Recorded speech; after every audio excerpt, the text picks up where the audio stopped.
Automatic mutton सुगंधित गंध। जीवनलाल एक ब्याज के पैसे देने वाला व्यापारी था। उस गांव के लोगों को ब्याज से पैसे देते हुए ब्याज समय पर नाक पकड़कर वसूल करता था। उसके प्यार से ब्याज से पैसे लेने वाले के ऊपर थोड़ी सी भी दया नहीं करता था। कोई भी अगर इस महीने का ब्याज नहीं भर सकता जी कहता तो तुरंत इधर आ बोलकर खड़े कर उसके कपड़े उतार कर लेकर इस महीने के ब्याज के बदले ये हो गया, अगले महीने भी नहीं है बोला तो तेरे बचे हुए कपड़े चप्पल छीन लूंगा। ये जीवनलाल बोले तो क्या समझ रहा है तू करके बड़ी क्रूरता से हंसता था। गांव में उसके बारे में पता है, वो लोग जब तक जान पर नहीं बनाती थी तब तक जीवन से पैसे नहीं लेते थे।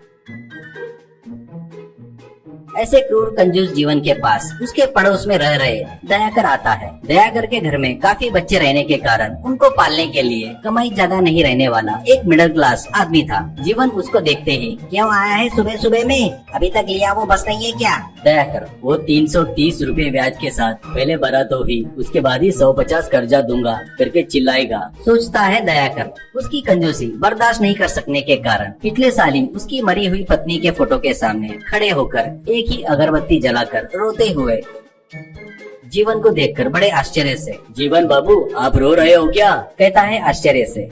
वो सुनकर आराम से आकर, नहीं दयाकर, अगरबत्ती की राख आंखों में जाने के कारण मसल रहा था, तुम यहाँ कैसे आए हो? ऐसा कहता है दयाकर। कुछ नहीं जीवन बाबू, आज मेरी चौथी लड़की के जन्मदिन पर हमारी बड़ी लड़की ने मटन की सब्जी बनाई है। पड़ोसी हो, अकेले हो ना, इसलिए तुम्हारे लिए थोड़ा सा लेकर आया हूँ, ज्यादा नहीं है, ये लो बस टेस्ट करने के लिए है करके देता है जीवन। अरे वाह, क्या है क्या, तेरे को मेरे ऊपर थोड़ा ज्यादा ही प्यार है, इज्जत है दयाकर। वो अपन पुराने जमाने के है ना, इसलिए अभी किसको रहता बताओ ये आपसे प्यार इज्जत बताओ करके बोलते हुए वो कटोरी लेते हुए वो सब्जी मुंह में डालकर अच्छे से चबाकर, अरे वाह वाह, अरे वाह वाह, जबरदस्त, एकदम मस्त है, ये खा रहा हूँ तो मेरी पत्नी की याद आ गई, वो जैसे बनाती थी ना बिल्कुल वैसे ही बनाई तुम्हारी लड़की ने। मेरी एक इच्छा है दयाकर, कल मेरी पत्नी का बरसी का दिन है, मटन लाकर रखता हूँ, कल तुम्हारी लड़की मटन बनाए तो मेरी पत्नी को नैवेद्य रखकर प्रसाद के रूप में खाता हूँ करके सोच रहा हूँ। दयाकर को जीवन पर दया आती है, जाने दो बेचारा अकेला है, ये वो बोले तो अपन इतना भी मदद नहीं किए तो कैसा रहेगा सोचकर,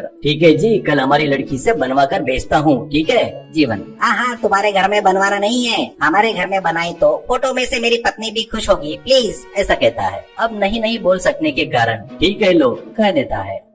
अगले दिन बड़ी लड़की के साथ दयाकर का परिवार भी आकर थोड़ी देर जीवन के पत्नी के फोटो के पास भक्ति गीत गाते हैं। उस समय में दयाकर की बड़ी लड़की मटन बनाकर उसके फोटो को नैवेद्य में रखती है। जीवन, थैंक यू दयाकर, आते रहो, खाने का समय भी हो रहा है। अभी तक तुम मुझको जो देने वाले हो 330 रुपए, बाकी ब्याज के साथ और 500 रुपए मिलाए तो तुम मुझे 830 रुपए देने के रहोगे। फिर भी बोला करके कल ही देने की जरूरत नहीं है, कोई बात नहीं, टाइम लेकर आराम से परसों दे देना। कितना भी बोले तो आस पड़ोस के है ना, कहते हुए नींद आ रही है, खाना खाकर सोना है, कहता है जमाई लेते हुए। दयाकर चौंक कर, ये क्या है, नए 500 रुपए कहाँ से आ गए, कैसे मिलाए? कहता है जीवन। अरे वाह, कुछ पता नहीं वैसे, अभी तक तेरी बड़ी लड़की और तू और तेरी लड़कियां जब से चूल्हे के पास बैठकर मटन करी मसाले की खुशबू मेरी सब्जी के स्वाद में आधा सूंघ लिए ना, तो उसके बदले में पैसे कौन भरेगा करके जबरदस्ती दरवाजा धकेलते हुए, परसों तक मेरा पैसा ला कर दे, नहीं तो मुझे गुस्सा आएगा करके दरवाजा बंद कर देता है। दयाकर से बड़ी लड़की, क्या है ये पिताजी, मेरे से मटन करी फ्री में बनवा कर ऊपर से 500 रुपए चार्ज लगाता क्या? तुम्हारा दोस्त कंजूस है करके सुना था, लेकिन इतना क्या? कहती है दयाकर सिर पीटते हुए, क्या करूं बेटी, कब से हम आजू बाजू में रह रहे हैं, उसका पाप उसको ही लगेगा, कहता है बड़ी लड़की। ऐसी वेद की बातें सुनाए तो ऐसे लोग ज्यादा ही फैलने लगते हैं पिताजी, मैं उसको सबक सिखाऊंगी, ऐसा कहती है गुस्से से। अगले दिन नहीं उसके अगले दिन बड़ी लड़की सुबह ही सहेलियों के पास जाकर बरोबर 830 रुपए वो चिल्लर सिक्के को एक डब्बे में डालकर ढक्कन लगाकर लाकर, चलो पिताजी उस जीवन का हिसाब चुकता कर देंगे, कहकर पिताजी के साथ जाकर, ये लो अंकल, मेरे पिताजी जो आपको देने के है ना वो पैसे, कहकर डब्बे को ऊपर नीचे कर रही थी। जीवन खुशी से छीनने गया तो वो लड़की आगे दौड़ते हुए जीवन को अपने पीछे दौड़ाते हुए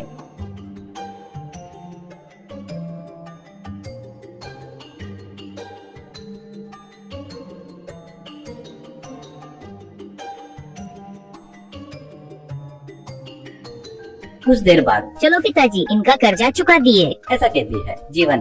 अरे कर्जा कहाँ चुका है?